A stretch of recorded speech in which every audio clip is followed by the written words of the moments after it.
In the year 2067, the world has faced an irreversible cataclysm due to the ravages of climate change.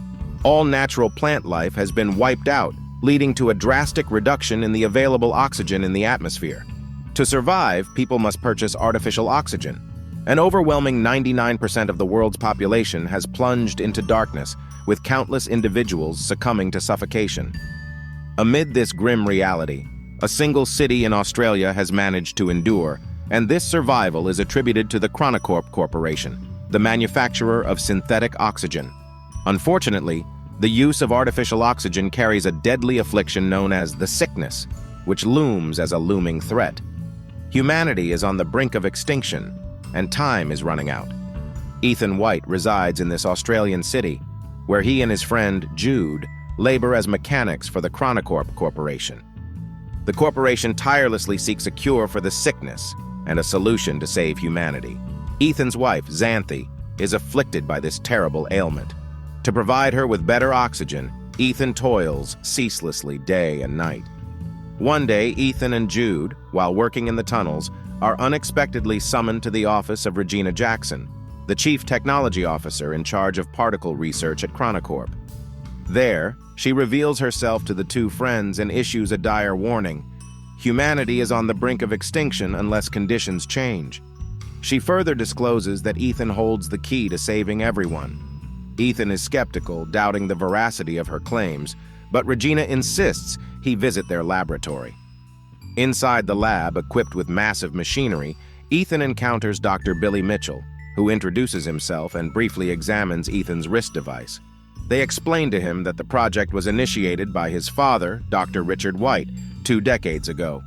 The machine before them is a time travel device known as the Chronicle. During the inaugural experiment, they attempted to send radio waves through it to peer into the future. The astonishing revelation was that in the year 2474, some 407 years hence, Earth would boast enough vegetation to generate sufficient oxygen and sustain human life. This development gave people hope that future generations had likely resolved their ongoing crises. However, the scientists discovered an enigma as the waves sent into the future returned transformed. Decoding the messages, they realized that someone from the future had relayed a single instruction: send Ethan White. Thus, Regina and the team wish to send Ethan into the future to retrieve the cure, an idea that bewilders Ethan, who initially believes Regina is bluffing and is reluctant to leave his ailing wife to journey into the unknown. Later, at a diner where they purchase precious oxygen, Jude endeavors to persuade Ethan to embark on this mission to save humanity. Ethan's reluctance stems from a deep-seated resentment towards his father. 2 decades ago, his father abandoned their family and disappeared, leaving Ethan's mother to bear the burden of his project. This abandonment led to a strained father-son relationship, with Ethan harboring deep-seated resentment toward his father for prioritizing his work over family. Despite this, Jude successfully persuades Ethan by emphasizing that the only way to save his wife is by finding a cure. Ethan reflects on a long-forgotten childhood memory when his father gave him a mysterious box as a gift, a box that contained a device that attached itself to his wrist, leaving a permanent mark whose purpose remained a mystery. Back at home, Ethan confides in Xanthi about the day's events, and she encourages him to undertake the mission. The following day, he leaves a heartfelt message for Xanthi, promising to find his way back to her, and departs for Regina's office once more. There, she informs him that any potential cure they discover must be administered to Xanthi first. After this discussion, they take Ethan to the lab, where Dr. Mitchell provides him with a special suit designed for the time travel journey. As they begin to explain the mission, Ethan realizes that there's no concrete plan in place. They have no idea what he will encounter or who he might meet on the other side. However, before launching him into the time travel experience, they equip him with an AI device named Archie, responsible for monitoring his vitals and assisting in navigation. With these preparations completed, they finally initiate the time travel process. Inside the machine, Ethan accelerates through time at a rapid pace and eventually lands in an unknown jungle. The friction upon landing causes his suit to catch fire, prompting him to hastily remove it. As he surveys his surroundings, he is awestruck by the resurgence of natural beauty in the world. Trees and natural oxygen have returned, marking a stark contrast to the desolation he left behind. Guided by Archie, Ethan stumbles upon a bunker door, where he makes a chilling discovery. A skeleton lies right outside the door, bearing a bullet hole in its skull.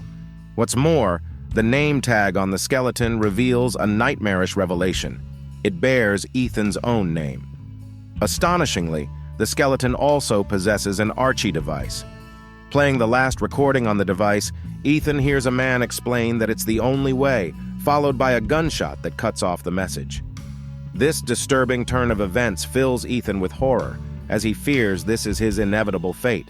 However, he notices that the wrist device on the skeleton is identical to his, except it emits a green light, while Ethan's has displayed a red light his entire life. That evening, Ethan unwittingly consumes poisonous berries, leading to vomiting and unconsciousness. He later awakens to the surprise of finding Jude before him.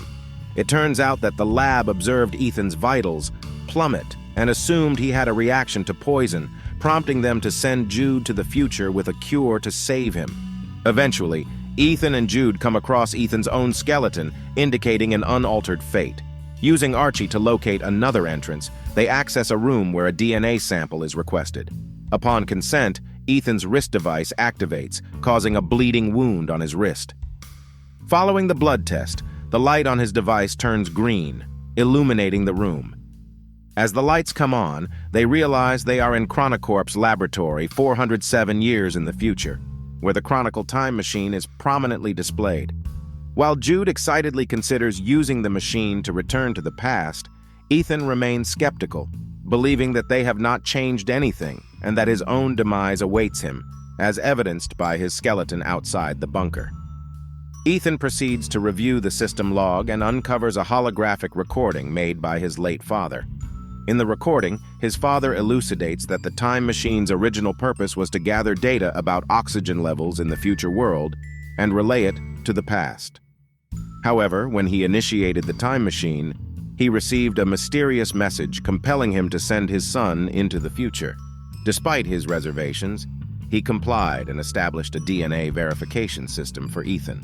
Soon after, Ethan and Jude come to the grim realization that the time machine lacks the energy needed to return them to their own time, having nearly depleted after 407 years.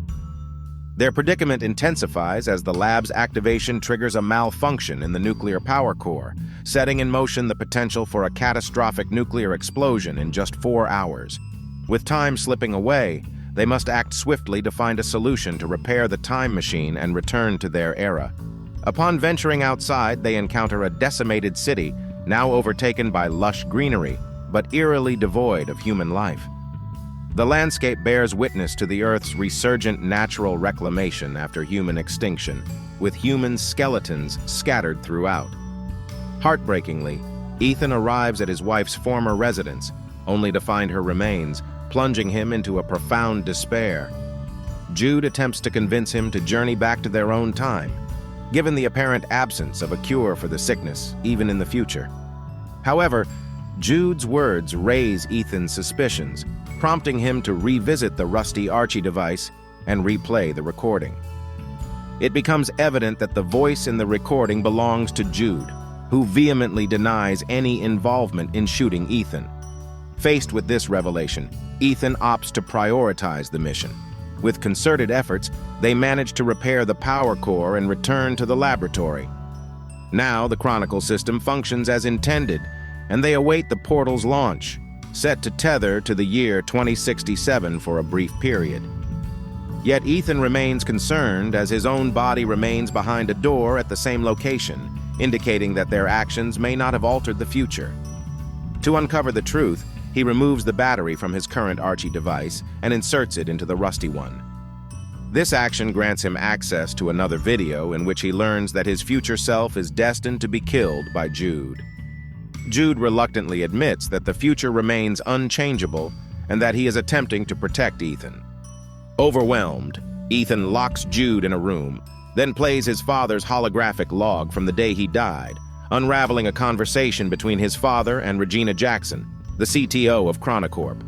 The revelation suggests that Ethan's father aimed to utilize the time machine to save all of humanity by seeking a cure, while the CTO intended to employ it to escape the dying world with only a select few. Regardless of the plan they chose, someone needed to travel to the future and activate the time machine for it to work. To thwart the CTO's scheme, Ethan's father locked the time machine, setting Ethan's DNA as the verification key. Enraged by this act, the CTO murdered Ethan's father. She subsequently ordered Jude to kill Ethan's mother and serve as Ethan's guardian, anticipating that one day they would use Ethan's wristband for access to the future. Ethan is left in profound astonishment. The person he regarded as his brother is revealed to be his mother's murderer, and he is soon to become Ethan's killer. Furthermore, Ethan realizes that he misunderstood his father, who never willingly abandoned the family. In light of the CTO's desire to bring a select few into the future, Ethan attempts to deactivate the time machine. Still, Jude intervenes to prevent him, disclosing that he was assigned by the CTO to ensure that Ethan traveled to the future to address the power issue. Following the machine's activation, Ethan is meant to be killed by Jude. Overwhelmed with guilt at the thought of harming his close friend, Jude takes his own life instead. Fueled by a mix of anger and remorse, Ethan is resolved to fulfill his father's dying wish to find the cure and save humanity. He revisits the monitor and uncovers the initial message left by his father, concluding that the directive "Send Ethan White" was issued by himself. He proceeds to enter the message once more and sends it to the past along with other items. Back in the laboratory of the year 2067, the CTO and her privileged cohorts anxiously await the activation of the time machine. However, the machine sends back a multitude of extinct plants, along with a recording of Ethan's father's murder. Subsequently, Ethan destroys the time machine, foiling the CTO's plan. The CTO is arrested for the murder, and the plants sent to 2067 are cultivated to rejuvenate the planet. Ethan's wife receives a flower from him, understanding his choice. Though Ethan must remain in the future world alone, he buries Jude and forgives him. A butterfly captures his attention, leading him to the same entrance. There, he is relieved to find that the remains of his future self are gone, and the world outside has transformed into a futuristic, eco-friendly city, representing a bright future for humanity, altered by Ethan's courageous decision. If you found this summary helpful, please subscribe for more content, turn on notifications, and leave a like to support the channel. Thank you for watching.